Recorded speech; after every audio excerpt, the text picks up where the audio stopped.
to start the week. That's right. I'll tell you what. You know, I was doing some checking with that Haiti earthquake to compare with other historical earthquake events. San Francisco earthquake in 1906 that did so much damage, that was 7.6 magnitude, and the one that created the huge tsunami, that was an unbelievable 9.1 to 9.3.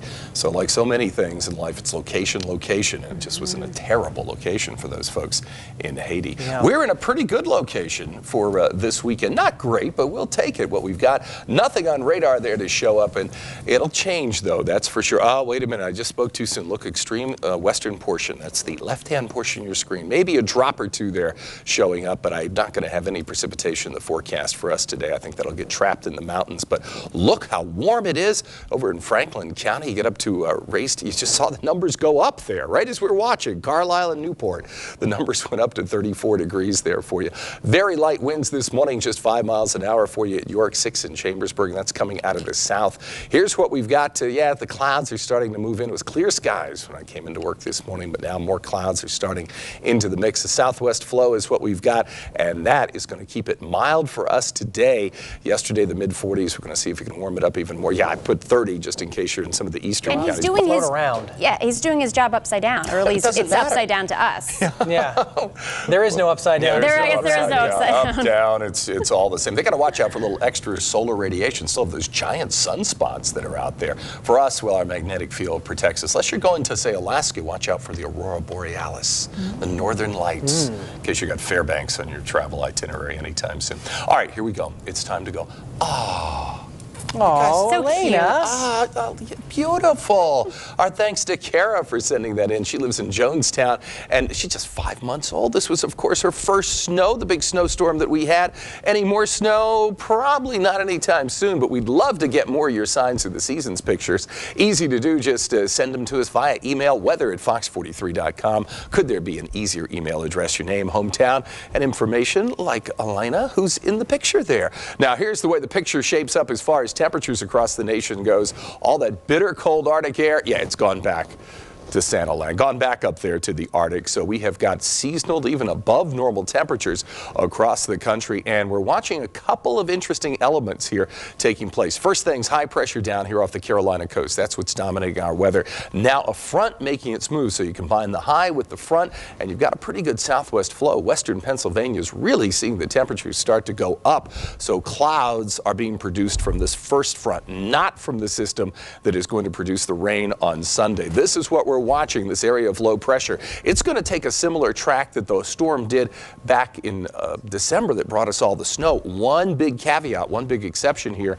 We don't have that cold air in place, and this storm looks like it's going to be predominantly bringing the rain to the coast. Philadelphia into New Jersey, Delaware, they could see 1 to 2 inches of rain. I don't think we're going to see that much here, and the further west you are, the less rain you are going to get out of this storm system. So here's where the front is. Couple of showers trying to make it to the ground in Kentucky and the Ohio River Valley, but I don't think they're going to make it to us for today. Temperatures, all right, Quarryville 29. Let's throw in a few more here, and you get an idea of what's going on. Look at this. York, can that be right? I have to double check. 41 degrees. This is wild out here. Carlisle at 34, Newport at 34. So Lebanon still hanging out at 28. So there's some big temperature ranges across our viewing area this morning, depending on just how much of a southerly flow you've got. So the further west you are, the warmer you are, that's for sure. So here's what's going to be happening over the next 24 hours as we take a look. Start you at noontime today. That mix of sun and clouds. The front kind of fades away largely. There's not going to be a lot to it, but it will be cooler tomorrow behind the front. Looking pretty good tomorrow morning for the final day of the farm show. Maybe a little more sunshine than we'll see today. All right, in the immediate future, we've got it for you. It's your exclusive hour-by-hour forecast. Let's take a look, and you can get a pretty good idea of what to expect. Already, we've beat the 10 o'clock number. Wow, this is amazing. Take you up to at least 44. We may even bust out on that forecast and bring in some warmer temperatures. Where you live, clouds are there, but the temperatures are awfully nice because statistically, remember, these are the coldest days of the year with a normal high of about 36 degrees. So we're running it's nice to say, 10 degrees above normal. Even get up to Northumberland County, maybe a little cooler, but still very, very nice is what we've got. Dallastown 47 with the sun trying to peek through. You'll get warmer. Lancaster, Coreyville over towards the east.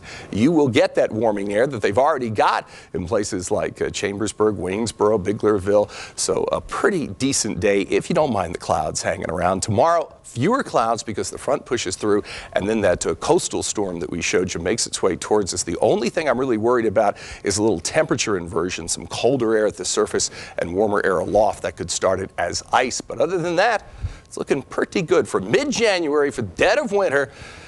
I don't think we can complain too much about what we've got going on. Anything to complain about on the roadways, let's check out. It's Rob Woodfork and your Commuter Cast. Farm Show runs through Saturday. And some good weather to wrap up the farm show. My son and I, we can't wait to go tomorrow. I'll tell you what, look at this. Great day yesterday, 45 degrees, warmest day by far we've had so far this year. But here's what keeps us employed.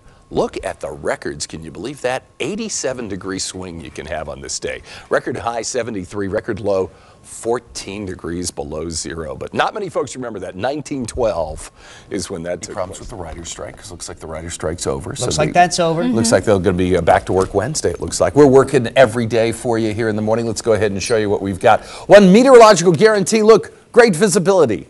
Anytime you have winds like we've had, you know that the visibility is not a problem. It's an Arctic spill. It's spilled on in, and we still have a wind chill advisory for the northern counties and for West Virginia and Rockingham and Augusta County. Nope, it's not there because the winds have died down. Thank goodness to sufficient levels. Just heard from Leon in 10th Legion. It said his temperature dropped on Highway 11 down to 8 degrees. Here were the winds from yesterday. Carl and Stanley 62 and all the way down to Oldfields 40 miles an hour. All these winds are above tropical storm force levels, so it was wild yesterday. And this is it. I'd bet a month's rent we're not going to see a daybreak show with a dew point level lower than this. This is a measure of moisture in the atmosphere. So for the atmosphere to be saturated, you would have to have the temperature go all the way down to 13 degrees below zero. That is dry air. That's why you need the Vaseline, the chapstick on your lips. That's why your eyes are dry this morning, especially if you've got the heater going and don't have a humidifier at your house. And your hair, I just gave up on mine today. Barometer moving up, so there's not going to be that tightly packed pressure gradient, those tightly packed isobars right next to each other, so it's not going to be as windy. Lots of sun, but still very cold. It's going to be tough to make it up to the freezing mark for today. So high pressure is what dominates today. And then things get interesting, kind of like the presidential primary tomorrow in Virginia. It's going to be an interesting scenario. I don't think it's going to be anything to keep you from voting, but look at this, a little snow streamer working its way in across Indiana, across the Ohio River, and this is something we're watching for tomorrow. High pressure moving to the east of us, get a bit of a southerly flow, so the moisture could move in tomorrow and actually start as snow briefly, maybe starting about 3:30, 4 o'clock in the mountains of West Virginia. So by this time tomorrow, we could have a few snow showers. There goes the high, moving towards the east of us. This is tomorrow morning, and here's what we mean, a little winter mix.